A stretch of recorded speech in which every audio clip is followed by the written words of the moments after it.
ಮಕ್ಕಳು ಅಲೆಕ್ಟ್ ಮಾಡೋದು ಎಷ್ಟು ದಿವಸ ನಂತರ ಹುಡುಗರು ದೊಡ್ಡದಾಗಿತ್ತು ಕಾಯ್ತೆ. ಹುಡುಗರು ದೊಡ್ಡದಾದ ನನ್ನ ಕಾಲೇಜ್ ನನ್ನ ಕೊಟ್ಬಿಡೋದು, ಮನೆ ನನ್ನ ಕೊಡು, ಹೊಲ ನನ್ನ ಕೊಡು. ಎಷ್ಟೋ ಜನ ಎಲ್ಲ ಹಂಚ್ಕೊಂಡು ಮಕ್ಕಳು ತಾವು ತಗೊಂಡು ತಹಸೀಲ್ದಾರ್ ಡಿ ಸಿ ಅಂತಂಥವ್ರು ದೊಡ್ಡ ದೊಡ್ಡ ಆಫೀಸರ್ಗಳಿಗೆ ನಮ್ಮ ಬೆಂಗಳೂರ ಬಸವಲಿಂಗ ವೃದ್ಧಾಶ್ರಮ ಅವಾಗ ನಾನು ಇದ್ದಾಗ ತಹಸೀಲ್ದಾರ್ ಅವರು ಅಲ್ಲಿ ಬಂದರು. ಅವರು ರಿಟೈರ್ಡ್ ತಹಸೀಲ್ದಾರು, ನಿಮ್ಮಲ್ಲಿ ನಮ್ಗೆ ಇಟ್ಕೊಳ್ತಾರೆ ತಿಂಗಳಿಗೆ ನಾನು 10,000 ರೂಪಾಯಿ ಕೊಡ್ತೇನೆ ಅಂತೇಳಿ ಬಂದು ಏನು ಕೆಲಸ ಮಾಡ್ತಿದ್ರಿ ಏನಂದ್ರೆ ನಾನು ತಹಸೀಲ್ದಾರ್ ಇದ್ದ ಅಂತ ಹೇಳಿದ್ರು. ಒಂದು ತಾಲೂಕಲ್ಲಿ ಹೇಳಿದ್ರು ಕೋಟಿಗಟ್ಟಲೆ ರೊಕ್ಕ ಕಳಿಸ್ತಾರೆ. 2-3 ಗಂಡು ಮಕ್ಕಳು ಎಲ್ಲರೂ ಅವರು ಎಲ್ಲ ಹಂಚ್ಕೊಂಡಾರ. ಮನೆ ಊರಿನವ್ರು ಒಬ್ಬ ಡಾಕ್ಟರ್ ಆಗಿರೋ, ಇಂಜಿನಿಯರ್ ಒಬ್ಬ ಮಕ್ಕಳು ಆಫೀಸರ್ ಆಗಿಲ್ಲ. ಆದ್ರೆ ಅಪ್ಪಗೆ ಏನೇನು ಆಸ್ತಿ ಎಲ್ಲ ಹಂಚ್ಕೊಂಡು ಅಪ್ಪು ಬಿಟ್ಬಿಟ್ಟು ಅವ್ರಿಗೆ ಏನು ಗತಿ ಅಂದರೆ ಈಗ ಸರ್ಕಾರಿ ನೌಕರರ ತಹಸೀಲ್ದಾರ್ ಇದ್ದ ಆ ಪೆನ್ಷನ್ ಮಾತ್ರ ಯಾರು ಕಳಿಸ್ಕೊಳಕ್ಕೆ ಬರಲ್ಲ.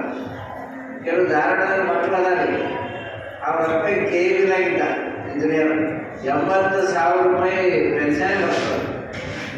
80,000 ರೂಪಾಯಿ ಪೆನ್ಷನ್. ಕೆಲಸ ಮಾಡೋದು 80,000 ಸಿಗಲ್ಲ ತಿಂಗಳಿಗೆ, ಅವ್ರಿಗೆ ಪೆನ್ಷನ್ 80,000 ಬರ್ತದೆ. ಆ ಮಕ್ಕಳಿಗೆ ಪೆನ್ಷನ್ ಆಗಿದೆ ನಾನು ಕೊಡಬೇಕು ತಿಂಗಳು ಅಂತ ಕೇಳ್ತಾರೆ. ಮಕ್ಕಳಿಗೆ ಬಟ್ಟಿದ್ರು ಅವ್ರು ಶಾಲೆಗೆ ಇಳಿಸ್ಬೇಕು ಅಂದರೆ ಸಾಯೋವರೆಗೂ ಮಕ್ಕಳು ಅವ್ರದೇ ಮಾಡಬೇಕು. ಇವ್ರ ಆರೋಗ್ಯ ಸಲುವಾಗಿ ಮಾತ್ರ ಕೊಡೋದು, ಜವಾಬ್ದಾರಿಗೋಸ್ಕರ ರೊಕ್ಕ ಇದ್ದಾಗ ಮಾಡಬೇಕು.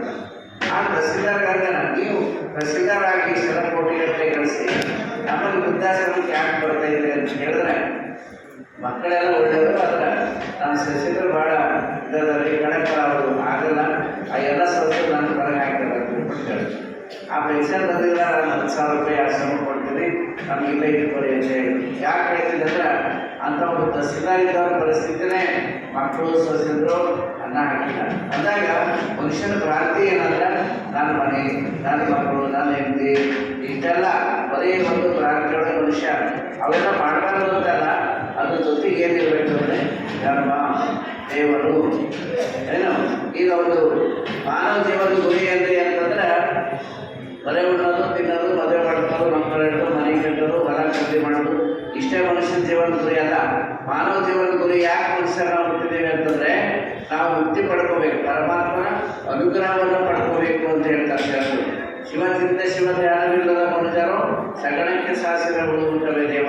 ಸಗಣಿಯೊಳಗೆ ಎಣ್ಣೆಗೆ ಬಿಡುವಂಥ ಹುಳಗಳು ಅವಕ್ಕೇನು ಗುರಿ ಇರಲ್ಲ.